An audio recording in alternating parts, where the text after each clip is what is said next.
Senhoras e senhores, vamos à última palestra desta noite, que terá como tema Desafios para tornar o modal ferroviário mais eficiente, a cargo do senhor Wesley Silva Brito, ele que é formado em Engenharia Civil pela Universidade Federal de Uberlândia no ano de 2004, com atuação nos setores de engenharia em manutenção e projetos estratégicos do modal ferroviário pelas principais ferrovias brasileiras.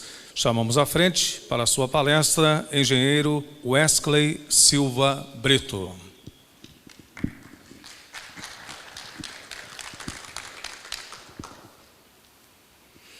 Boa noite a todos.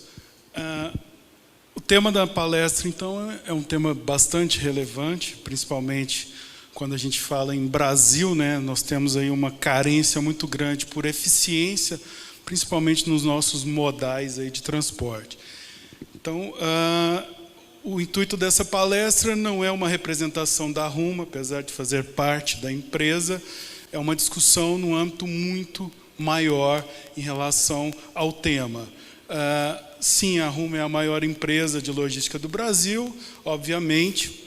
Nós temos aí uma larga expertise aí na questão da logística do transporte de cargas.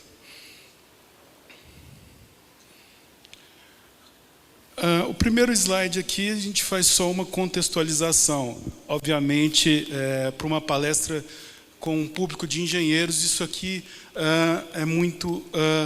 todo mundo já conhece, sabe que nós temos uma carência muito grande em relação ao modal ferroviário, a nossa representatividade. Enquanto a gente olha a nossa matriz de transporte brasileira, o modal ferroviário ele está aí pouco utilizado. Mas é importante a gente passar pelos conceitos que levam à eficiência do modal ferroviário para que não cometamos erros futuros como fizemos no passado. Então, nós temos que respeitar as premissas do transporte ferroviário. Ele é um transportador de longo curso, não tem jeito. Só é eficiente se nós fizermos grandes distâncias. E a nossa experiência nos leva a acreditar que acima de 750 quilômetros, 1.000 quilômetros, não adianta a gente querer fazer transporte de 100, 200 quilômetros, que não vai ser eficiente. Movimentador lento de matérias-primas de baixo valor, commodities. Uma tendência à mudança aí com o container. O container é uma grata surpresa, né, no Brasil, que nos traz aí uma grande modalidade nova de fazer negócio, de fazer transporte. Necessidade de carregamentos completos, né, concentrador de cargas. E aí precisamos sim de terminais que concentrem cargas. Maior parte do tempo é gasto em operações de carregamento e descarregamento. Não adianta ter o modal ferroviário, só o transit time ali, com uma eficiência boa, se os nossos portos não rodarem bem, se os nossos terminais no carregamento não rodarem bem. Então, o sistema inteiro tem que ser eficiente. Permite o uso de veículos com elevadas cargas por eixo. Mais para frente vou apresentar aqui a questão de vagões. Hoje nós já estamos superando aí a barreira do Mangaê, 100 toneladas. Há 20 anos atrás estávamos aí falando em 20 toneladas por eixo, hoje transportamos 25, e aí temos uma tendência na bitola métrica de ir para 27,5 toneladas por eixo. Então é uma necessidade para transformar o modal eficiente. Desenvolvimento de velocidades de 80 km por hora no transporte de carga, e aí as grandes ferrovias brasileiras fazem essas velocidades, principalmente na bitola larga. Na bitola métrica, chegamos a 60 km por hora. Eficiente aproveitamento energético, menor flexibilidade no trajeto. E aí, comparando com o transporte rodoviário, né, produtos semi-acabados, serviço porta a porta. Isso é de suma importância. Menor manuseio de carga, menor exigência de embalagens, também é um modal com a menor capacidade aí de transporte frente aí ao aquaviário, frente ao ferroviário.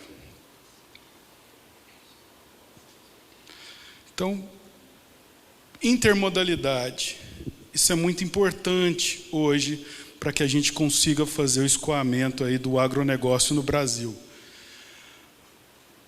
O modelo mais eficiente eu tenho o armazém, do armazém eu transporto aí, seja por rodovias, ferrovias ou o aquaviário. Sabemos que utilizamos mal o nosso sistema aquaviário, então temos uma solução boa para ferrovias. E o porto. Quando você olha a proporção de tempo em ciclo, perto de 55% do tempo é perdido entre carregamento e descarregamento. Então a gente precisa olhar essa eficiência dos terminais. Precisamos de terminais produtivos, concentradores, e o porto tem que rodar muito bem. Modelo de restrição tripla para o modal ferroviário. Não tem como a gente discutir o modal ferroviário passando por esse modelo de restrição tripla. Precisamos da demanda. Não adianta querer fazer uma ferrovia para captar 100 mil toneladas. Não vai se pagar. É um investimento pesado em infraestrutura. Então, grandes quantidades de cargas de baixo valor, commodities. Então, passamos primeiro pela demanda. Custo, e aí sim, se eu satisfaço a minha primeira premissa de ter uma grande demanda, vamos olhar o custo, vamos olhar ciclo. Satisfaço esses três pilares, aí eu começo a falar em eficiência. Então, essa que é a grande questão que eu trago aqui para a gente discutir o nosso modal de transporte. É inevitável fazer comparações com Estados Unidos ou Rússia, é inevitável. Mas é importante termos em mente que temos ferrovias produtivas. Quando a gente fala em minério no Brasil, Carajás, Vitória Minas, são ferrovias muito produtivas. E temos uma das melhores ferrovias no transporte de carga geral, que é a Bitola Larga, aí, operada pela Rumo. Se você pegar os indicadores econômicos da Bitola Larga, no estado de São Paulo, ligando Mato Grosso, ela não fica muito atrás das grandes ferrovias americanas ou ferrovias canadenses. Por quê? Temos grandes cargas concentradas no Mato Grosso, que escoa para o Porto de Santos. Então, precisamos pensar no Brasil numa forma de sermos eficientes e aproveitando todo o potencial que nós temos para reduzir o nosso custo de transporte. A questão do planejamento, então. De um lado, você tem toda a questão da capacidade. Então, eu tenho que olhar ali o fornecimento de produtos e serviços. Eu faço o controle da capacidade produtiva. Eu gero uma demanda. Alguém vai ter que consumir essa demanda gerada pelo sistema. E esse sistema ele é retroalimentado o tempo todo. Isso gera valor. Não adianta a gente chegar com aqueles indicadores, a velocidade das nossas ferrovias diminuíram. É um indicador importante, mas ele não conta toda a história. Será que nós temos real necessidade de transportar cargas a 90, 100, 110 km por hora? Nós temos demanda suficiente para ter essa eficiência? Ferrovia, nós precisamos de regularidade. Fazer 30, 40 ou 50 km por hora com regularidade. Ganhar no transit time, ganhar no giro dos portos, ganhar no giro dos terminais. Assim nós transformamos a nossa logística da forma mais eficiente. Bom, essa discussão toda inicial é para chegar o que nós temos feito de diferente.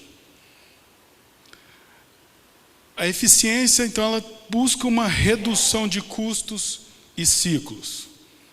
Obviamente, em material rodante, eu vou apresentar aqui uma modernização de frota, modernização de vagões.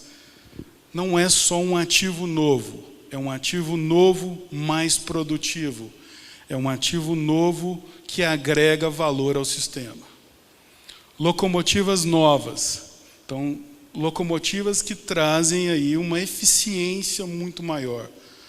Promove uma redução de custos de manutenção, confiabilidade, então gera valor ao sistema. Infraestrutura ferroviária. Não é intuito chegar aqui e dizer que a nossa malha é a melhor malha e que tudo está bem, não é isso. Temos traçados ruins, temos traçados com baixa eficiência, temos traçados construídos aí do século passado e carecem de uma modernização. Não dá para fazer transporte com rampas de 3%, curvas horizontais de 80 metros. Isso é impraticável, então precisamos ganhar eficiência na nossa infraestrutura. Precisamos mudar a nossa matriz de dormente. A gente trouxe esse assunto da questão da matriz de dormente, que hoje o que mais destrói valor são os custos de manutenção. Então, o Brasil hoje precisa fazer aí a aplicação de dormentes de eucalipto. Então, é um problema, ele não tem durabilidade. Isso agrega um valor altíssimo para as nossas operações. Isso destrói toda a operação, esses custos com materiais aí que não dão uma durabilidade adequada. E vamos falar um pouquinho de porto também. Então temos aí 2 projetos relevantes para o Porto de Paranaguá, que vai nos conferir aí ganho de eficiência, o giro na ponta. Primeiramente, modernização de vagões. Esse vagão que está em estudo é um modelo HTF, então superamos aí os vagões com a letra E, né, que significa 100 toneladas de peso bruto total. Está em estudo esse vagão que vai chegar a 110 toneladas, 27,5 toneladas por eixo. Mas o que esse vagão tem de diferente em comparação com o modelo tradicional que temos aí, o vagão Hopper HFE de 100 toneladas? Ele tem uma capacidade volumétrica maior. Então, você tem nos vagões atuais de 55 a 74, e com esse vagão novo você vai para 86. Então, por que de 55 a 74? Carregamos farelo, milho, soja, açúcar nesses vagões. Cada um tem sua massa específica diferente. Ora ele lota por volume, ora ele lota por peso. Aproveitamento do vagão, tonelada útil por metro. Nós aqui do Paraná conhecemos muito bem a nossa Serra do Mar. Os pátios foram construídos em 1873. Então são pátios curtos, eram trens curtos. Nós precisamos de trens mais longos. Ou eu vou lá e abro esse pátio, ou então a gente faz com que a tonelada útil por metro desse vagão aproveite melhor esse espaço. Então, esse vagão ele tem uma capacidade de promover uma TU por metro superior ao vagão convencional HFE. Isso é importante para nós. Fazer trens mais curtos, trens mais pesados. Comparando com o vagão da década de 80, os vagões HFD, herdados da extinta rede ferroviária, o famoso FHD, que é um vagão que até 2025, 2026, ele vai ser completamente tirado da frota. Não é aqui uma crítica, mas é um vagão sensacional, cumpriu com o seu papel. Era um vagão que tinha uma versatilidade muito grande, vagão de portas, que ele carrega quase todo tipo de carga. Carga containerizada, carga pallets, cargas ensacadas. É um vagão fantástico, só que improdutivo. O sistema de descarga dele é muito lento, artesanal. É um vagão que tem uma manutenção, não é um backlog, uma manutenção muito grande. essas portas perdem vedação, e é um vagão de 80 toneladas. Então, precisamos fazer essa modernização. Quando a gente compara o vagão novo, HTF, com esse modelo FHD, os números são muito mais expressivos. Estamos falando aí em aumento de TEU por metro de 43%, aumento no volume 56% e redução nas faixas da Serra de Paranaguá em 21%. Hoje, o nosso modelo de trem é trens expressos. Para quem não sabe o que é um trem expresso, nós priorizamos o trem carregado. O trem carregado não para nos pátios. Os trens vazios, obviamente, têm que cumprir o tamanho do pátio, ou senão não haveria cruzamentos. Quanto maior for esse trem vazio, mais vai ser a taxa de ocupação que eu terei na Serra de Paranaguá. E aí meu sistema vai por água abaixo. Então essa é a grande questão que a gente traz aqui na modernização de vagões. Só falando um pouco de vagões, foi estudado um vagão triarticulado, né, um vagão que foi desenvolvido lá nos Estados Unidos, lá tinha um penta-articulado, e depois de 6 meses de estudo, a gente descartou esse vagão triarticulado. Primeiro que esse vagão ele tinha um problema sério, né? Ele tinha 3 caixas, e essas caixas não poderiam carregar produtos diferentes, porque eu deveria manter a altura correta das caixas, porque senão eu desequilibrava o centro de gravidade do vagão. E aí, depois de inúmeros estudos, ele daria certo para o farelo, que ele lotaria por volume, fantástico, muito bom, e os outros produtos. Nosso carro-chefe, soja, milho, então a gente não conseguiria evoluir. Então, descartamos esse vagão e fomos para o tradicional. Um vagão hopper, não é um hopper comum, esse é um hopper tanque. Esse aproveitamento que tem do HTF, muito em função da forma geométrica que ele tem, que você consegue diminuir os reforços internos nesse vagão, a curvatura dele, exatamente. Ele tem um modelo de truque novo, motion control, então ele faz aí, quem conhece de ferrovia aí, muita frente ao Barber, um truque que foi implementado aqui no Brasil com uma tecnologia muito melhor para absorver todas as irregularidades da via. Então esse truque é um truque que veio para melhorar a performance desse vagão. Vamos usar eixo tubular, que vai diminuir em 400 kg a tara desse vagão. E esse vagão tem descarga rápida. Só para vocês terem um número aqui na cabeça, um FHD leva em torno de 15 a 20 minutos para fazer a descarga dele. Isso com muito esforço. Esse vagão vai descarregar em 3 a 4 minutos, o HTF. Tremonhas automatizadas, desce tudo a carga de uma vez. Então, é notório o quão ele é muito mais produtivo. Falando de modernização de locomotivas, esse é um assunto muito importante que a gente traz aqui, que é o modelo de locomotivas que a gente circula aqui no Paraná, que era o modelo de SD40, não é das locomotivas mais antigas. Essas locomotivas chegaram no Brasil na década de 90, vieram dos Estados Unidos, eram locomotivas boas. E hoje nós estamos com uma locomotiva chamada ES43 BBI. Tá, e o que tem de diferente entre essas duas locomotivas? Primeiro, a tecnologia. Você sai de uma locomotiva de corrente contínua para corrente alternada. Tá, e o que isso quer dizer?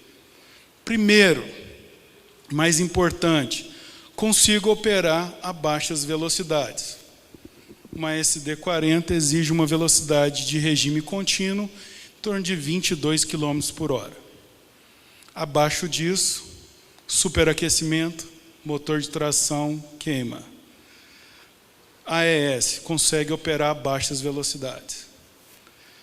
A eficiência da máquina é muito maior.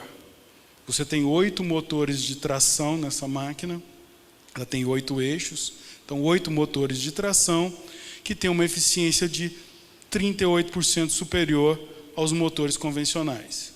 Tá, mas como que ela tem uma capacidade de tração de 200%? Ela é uma locomotiva mais pesada e a eficiência no contato roda-trilho é muito melhor, porque ela tem controle de tração. Do jargão ferroviário, né, essa locomotiva praticamente não patina. Ela tem um controle de tração similar aos veículos que circulam aí mais modernos. Então nós vamos ter redução no transit time, vamos ter aumento de 84% na disponibilidade. Esses valores já foram medidos, são valores que a gente já fez aí desde 2016, a gente vem medindo a performance dessas máquinas. Aumento de 45% na relação tonelada bruta HP. Tecnologia de corrente alternada, redução de 47% nos custos de manutenção. Então isso aqui salta aos olhos quando a gente fala que no nosso modelo de restrição tripla, o custo é um dos tripés aí da nossa avaliação. No geral, essa locomotiva é 30% mais econômica.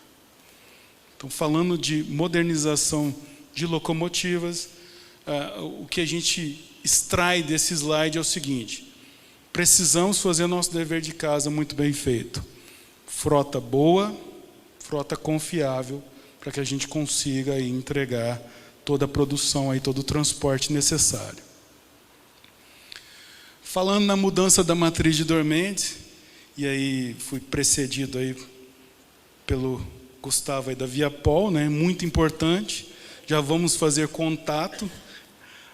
Estamos desenvolvendo aqui o dormente de concreto. Isso não é novidade.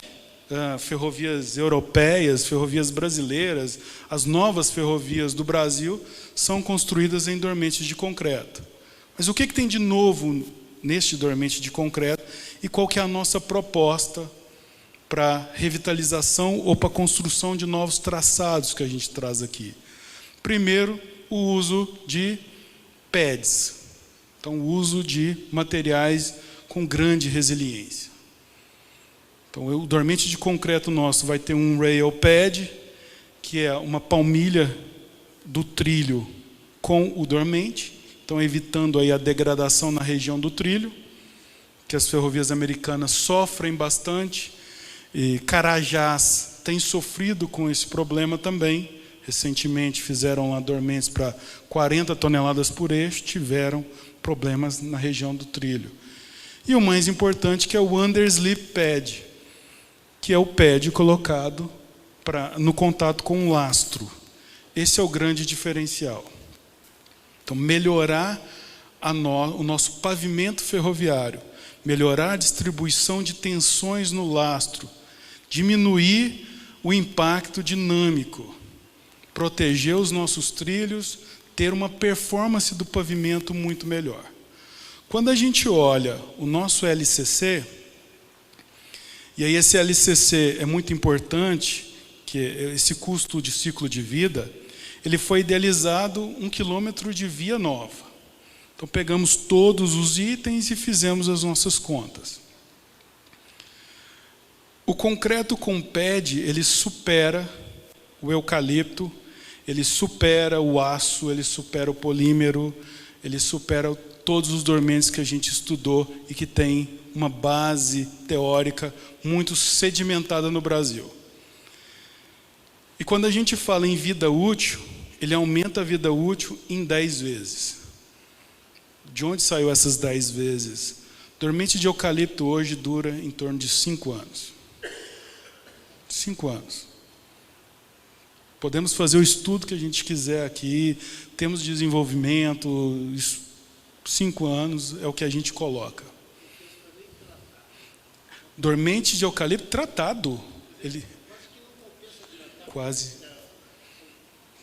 quase que não compensa. Nós estamos falando que o nosso dormente vai durar em torno de 50 anos com os pads. A tonelada por eixo aumenta em 10%. Nós precisamos 27,5 toneladas por eixo. Os nossos vagões terão 27,5 toneladas por eixo. Então, temos que aumentar essa tonelada. Então, quando a gente olha todo esse projeto, a gente está falando de uma redução de 47% no custo por unidade transportada. É relevante, muito relevante. Para quem tem aí, vamos fazer uma conta básica, 10 mil quilômetros de ferrovias, temos 1.750 dormentes por quilômetro. Fazer uma conta básica aí, temos 17 milhões de dormentes aí fáceis para trabalhar. Então o desafio é muito grande. Recapacitação e modernização de segmentos ferroviários. Isso aqui é muito importante. Trabalhar na infraestrutura, nós sabemos o quão oneroso é os custos de infraestrutura ferroviária.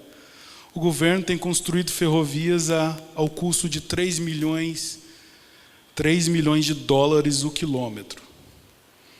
Mas precisamos de ferrovias mais modernas. Falando em Paraná, especificamente, é do conhecimento de todos que nós precisamos atender o oeste do Paraná. Temos uma necessidade. Existe a demanda está lá. Os nossos custos são elevados. Os nossos ciclos são ruins. Não tem como se dizer em eficiência. Não vamos entrar aqui no mérito se deveria ou não ser produtivo, se deveria ou não se fazer. Os números não mentem, os números estão aí. Precisamos atender o oeste do Paraná. E de que forma? Quando a gente olha ali naquele mapa, nós temos ali o trecho da Ferroeste, trecho com traçado bom, trecho com um potencial muito interessante. Aí você chega em Guarapuava, problema. De Guarapuava até Desvio Ribas, um traçado bastante sinuoso, rampas da ordem de 2,5%. Qual que é a nossa proposta? De Guarapuava a Arroio Grande, em torno de 56 quilômetros, uma construção nova. De Arroio Grande até Rocha Loures ali, de Rocha Loures a Arroio Grande, aproveita o traçado existente, que é bom, e um traçado novo de Arroio Grande até Osório Almeida. Reduzimos em torno de 40 quilômetros o desenvolvimento. Não transferimos uma saturação para Desvio Ribas, a gente traz toda essa concentração de carga para Osório, e ali nós temos duas saídas para os portos, Paranaguá e São Francisco. Obviamente, Paranaguá gera um maior volume aí de transporte. O que esse projeto traz? Redução de 20% nos custos de manutenção, reais por TKU. 20%. Redução de 39% na utilização de material rodante. Só um número para vocês. O trem que sai no que a gente chama de Central do Paraná, hoje ele sai com 9.800 toneladas brutas, com 2 ES-43. No trecho de Guarapuava a Desvio Ribas, pelo traçado atual, com 3 locomotivas, a gente puxaria 3.800 toneladas. Então, não adianta, pode fazer a conta que se quiser, não se paga fazendo a utilização de um traçado tão ineficiente. Redução de 35% no ciclo de Paranaguá. E aqui trazendo como que a gente está fazendo essa metodologia. Esse traçado ainda está em nível conceitual. Estamos usando o Quantum para fazer o traçado básico. Então ali estão todos os corredores que a gente já conseguiu estudar no Quantum. E para a Semana de Engenharia isso é muito importante, essa ferramenta. Nós estamos utilizando muito essa ferramenta na Rumo e acreditamos muito nessa ferramenta computacional. Os resultados, assim, é de ficar boquiaberto, porque realmente é muito importante. E o que está em voga no momento é a utilização BIM, o quanto nos dá essa condição de de apresentar um projeto aí em BIM. Então, não vou me estender muito, mas a questão do quanto é acuracidade. E em engenharia, isso vale muito quando a gente fala num projeto dessa magnitude. E aqui, falando de porto, nós temos aí 2 projetos, um chamado Cais Oeste, que é no Porto de Paranaguá.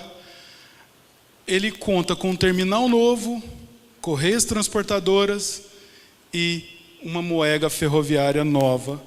E aí tem a possibilidade de fazer a interligação de todos os terminais e aí sim gerar valor.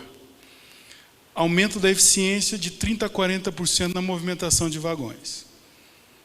Se o porto é responsável por 30% do gasto do tempo em ciclo, nada mais relevante, nada mais importante do que discutirmos o porto da maneira adequada. E aí um projeto que a própria APA está desenvolvendo, que é o Cais Leste, e esse também tem um viés também de resolver essa questão do giro de vagões. Mas ele tem um plus. O que é esse plus que traz esse projeto? Ele reduz 16 interferências rodoferroviárias para apenas 5. Quem conhece Paranaguá sabe o caos que é as passagens em nível e o quão aquilo ali é assim conflitante. Então esse projeto aí ele resolve bastante essa questão. E aqui eu trago um case de melhoria de eficiência no Paraná. É importante colocarmos a nossa visão de eficiência e mostrar números. Não adianta teorizar aqui várias coisas e se a gente não consegue mostrar onde chegaremos com isso. Quando a gente fala capacidade de escoamento da Serra de Paranaguá, e aí Serra de Paranaguá,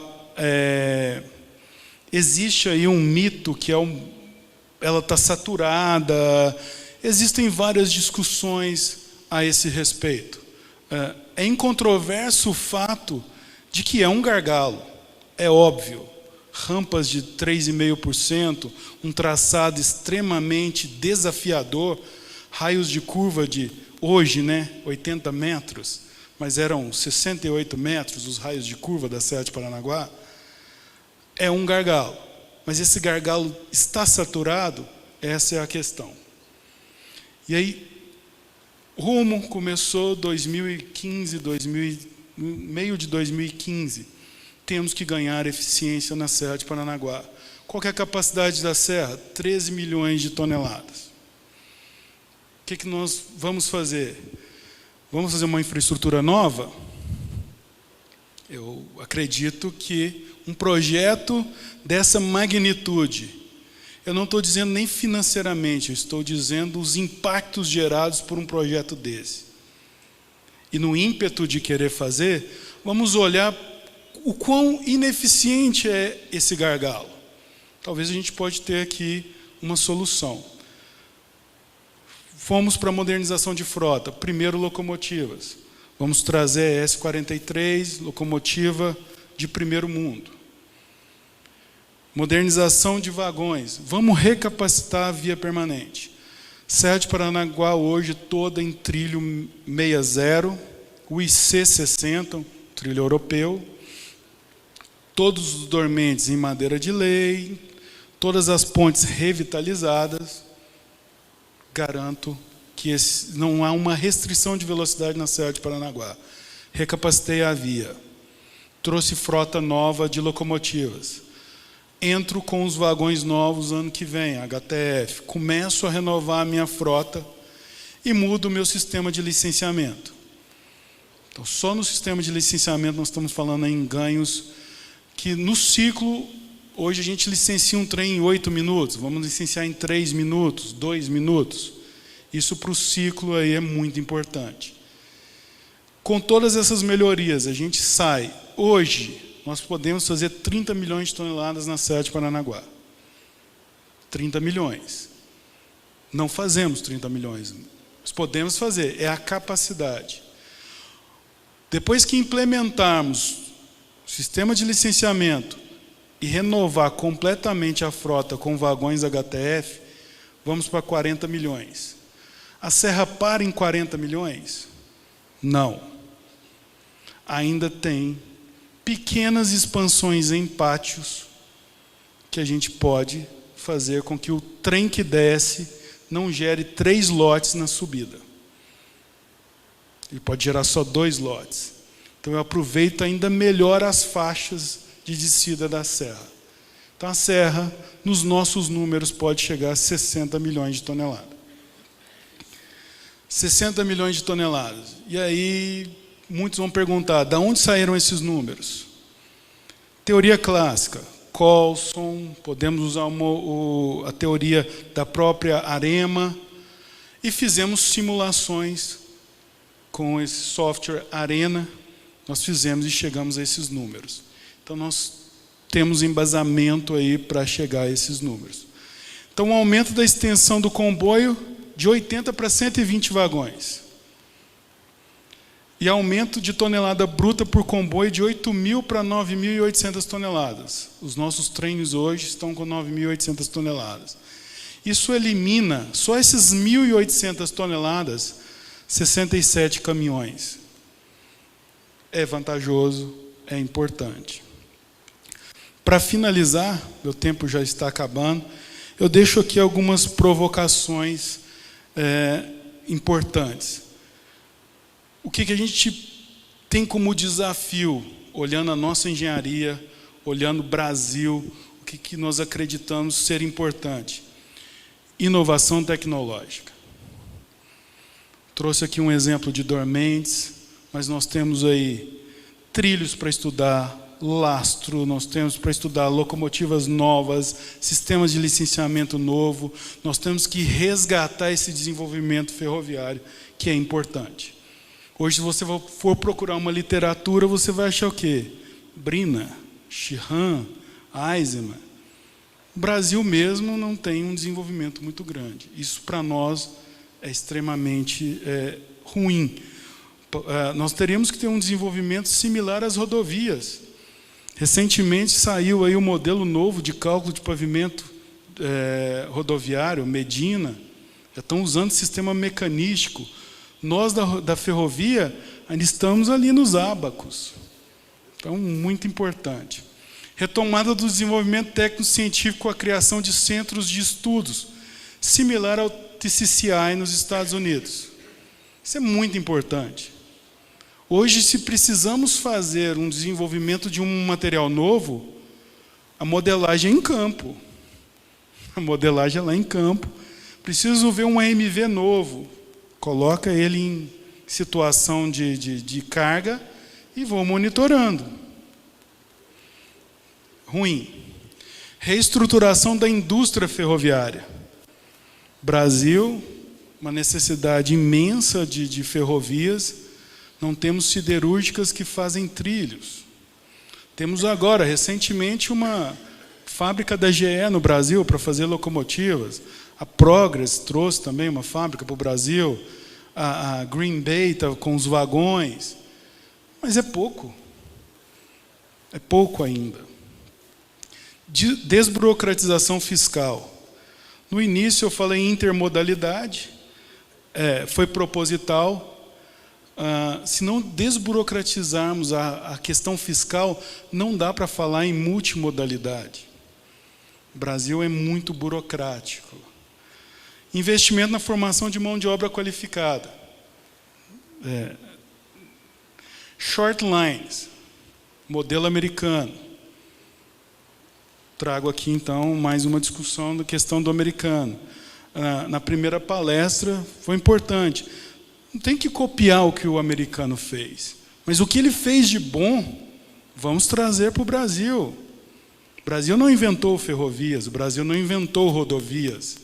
Então, nós precisamos fazer o que de bom e o que deu certo lá nos Estados Unidos. Década de 70, década de 80, a indústria ferroviária americana estava falida. E já era melhor do que o que nós temos no Brasil. Então, precisamos fazer essas short lines. E assertividade nos investimentos do modal ferroviário. Então, esse é um dever de casa que nós temos que ter muito claros, né? Norte-Sul foi recentemente entregue, não foi entregue, ela foi entregue incompleta. A Rumo ganhou a licitação, mas ainda tem aí um dever de casa grande. Ela vai começar a operar daqui 18 meses. Então, assim, precisamos ter aí uma assertividade nesses investimentos. E não, aqui a questão da assertividade não é transferir tudo para o público. São as parcerias público-privadas. É utilizar os investimentos da forma correta, eficiente. Se tivermos que desativar um trecho, vamos desativar com coerência. Não existe demanda para aquele trecho. É a mesma coisa de construir uma rodovia onde não tem carros. Então a gente tem que pensar muito mais à frente para que a gente consiga mesmo fazer com que a nossa matriz de transporte seja eficiente, que a gente consiga transportar aí todo o agronegócio do Brasil, que a gente consiga aí ter um futuro melhor. Gente, muito obrigado a todos aí. Essa era a mensagem que eu queria trazer para vocês.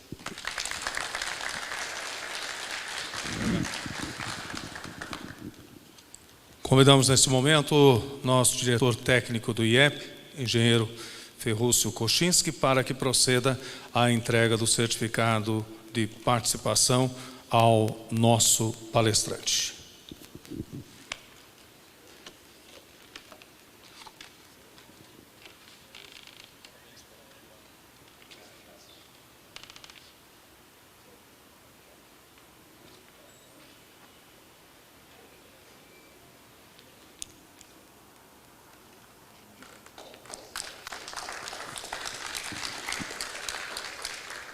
Nós lembramos mais uma vez que no próximo sábado, a partir das 19 horas, teremos o nosso jantar de encerramento da 25ª Semana de Engenharia.